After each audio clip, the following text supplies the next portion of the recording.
This is a song and an elegy for Dino Valente.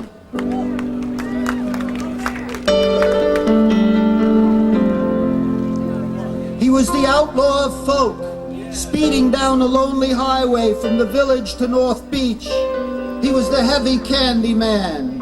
Singing in the coffee gallery, his voice resounded through the shock of assassination, echoing the deep moan of the nation. He was the outlaw of rock, another fallen warrior of the 60s. From Quicksilver to jail and back again, he was the hard candy man. From the flames of the highs come the ashes of the lows. Hearts rupture and tumors grow. There is a burning in the soul that breaks the heart apart, driving the mind to madness, and the wounds never heal. The world's soul burns an infinity of bodies, so many broken by the demons within. But the song flies through the gateway of time. The ideal rises and falls, and the dream never dies. Come on, people now, smile on your brother. Everybody get together. Try to love one another right now.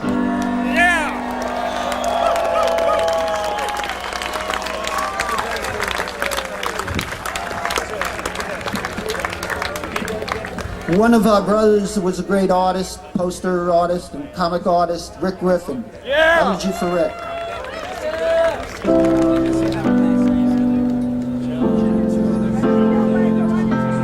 The week Rick Griffin died, my daughter hit her head on a diving board. The Soviet Union had a coup that threatened to drag it back into the dark ages, but quickly defeated it. Two friends threatened to throw each other in jail. My old communards fought over the ownership of the land. Sometimes the world seems to stop. It just won't work. The wheels won't turn. The waves and the wind won't rise. The beat slows down and the notes go flat.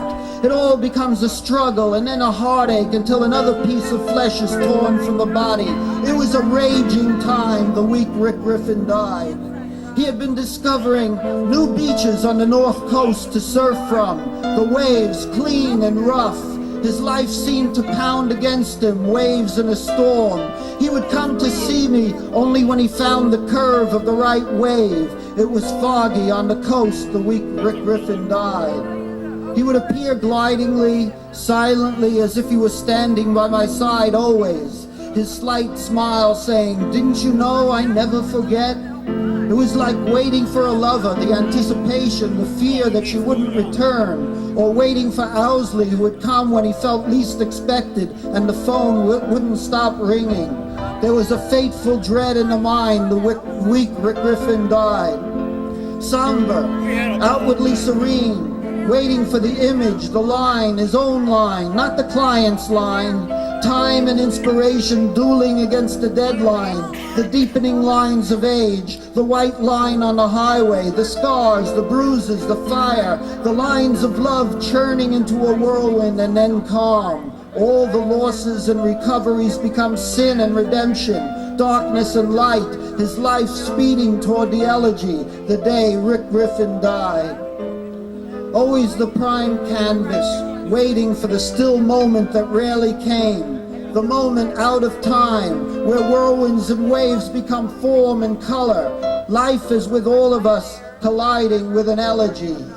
Now he has gone through the glowing doorway he kneeled before, covered in armor, lance-like pen and ink bottle in hand, surging up and over the waves of light, the armor dissolving, swirling naked into the eye of light. 4 minutes, Alan. Alan, you have 4 minutes left. This is Three Lives and Some Hippie Truths for Jack McCloskey, Ron Thelen, and Ambrose Hollingsworth.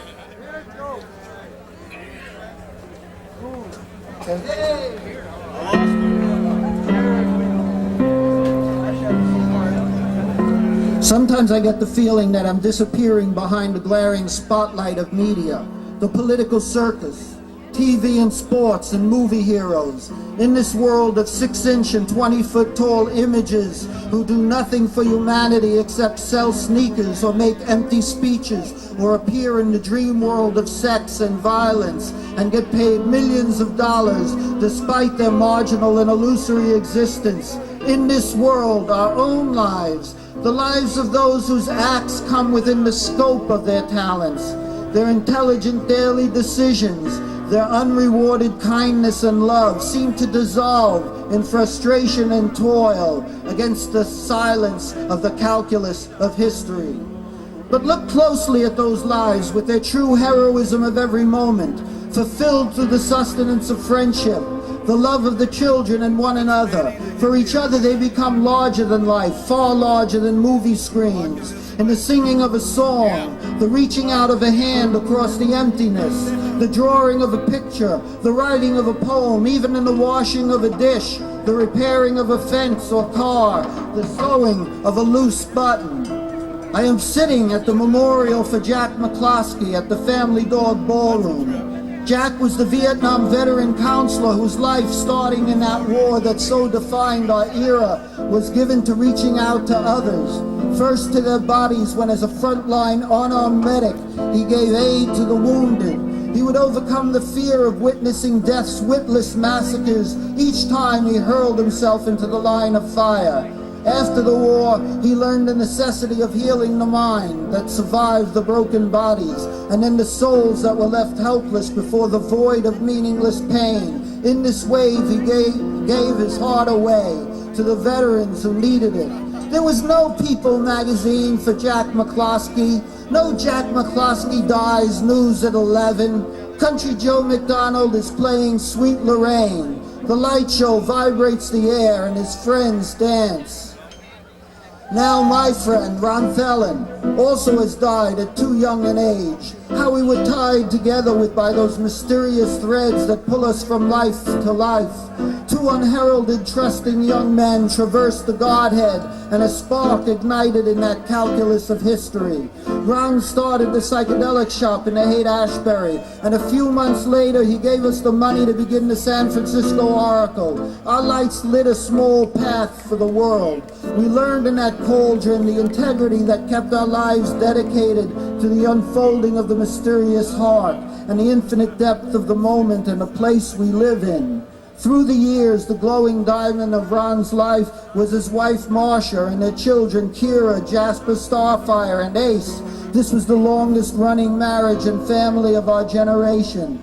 Yes, we also shared our lives with our mistakes, with our excesses and our failures, but our love, my brothers and sisters, our love enters into the small molecules of our genes and builds souls, and those souls will create histories and beings and worlds and unite generation to generation, and that love is at the beginning and the end.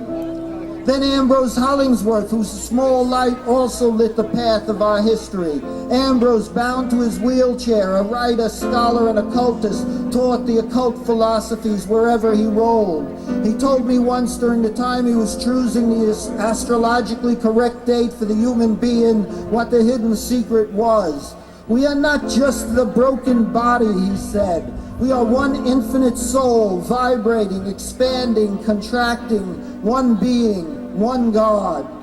Watch out now. We are heading here for the basic hippie truths. Like the swirling, vibrating colors of the light show, we are rocking with the galactic winds. Brothers and sisters, we are the galactic winds, and all the burning suns rolling toward the end of the universe, which we are also, or the endlessness of the universe, which we also are, or the turning Mobius strip of the universe, which we are, and our love, the inner and outer love, that is our true nature, our contribution to the calculus of history, sensual love, and the love that binds us to all of it, to the oneness, that smiling, joyful, peaceful love that makes each step, each motion, each breath so real, so eternal, and so momentary. The carrying water and chopping wood moment, the marrying through moment, the merging into your lover moment, the moment when death and life are one.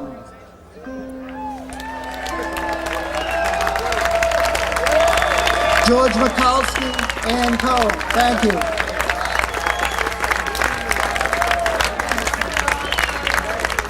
Thank you, Alan Cohen, Ann Cohen, and George Mikulski.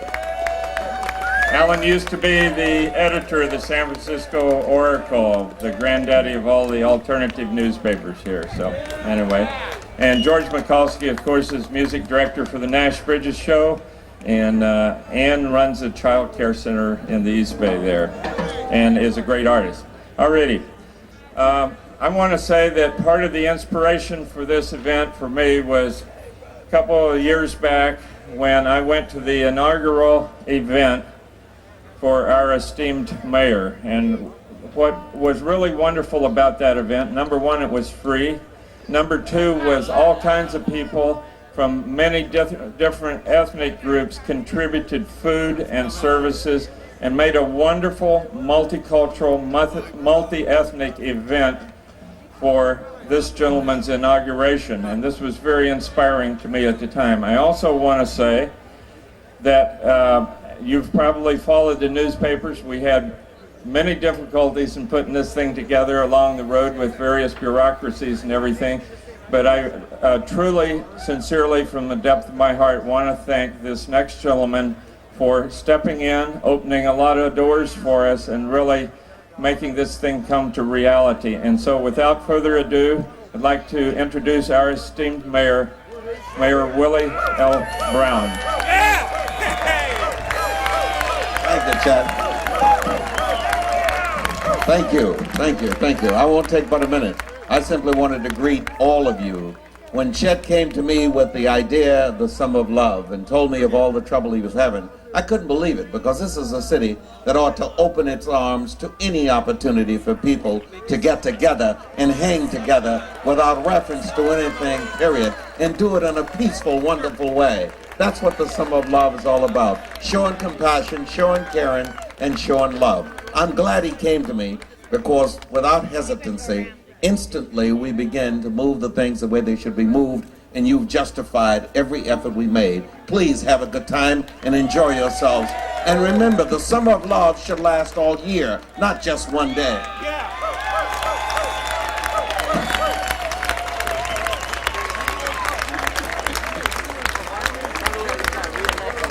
And that was all completely true. Absolutely. Yes, we wouldn't be here without Mr. Brown, so much thanks.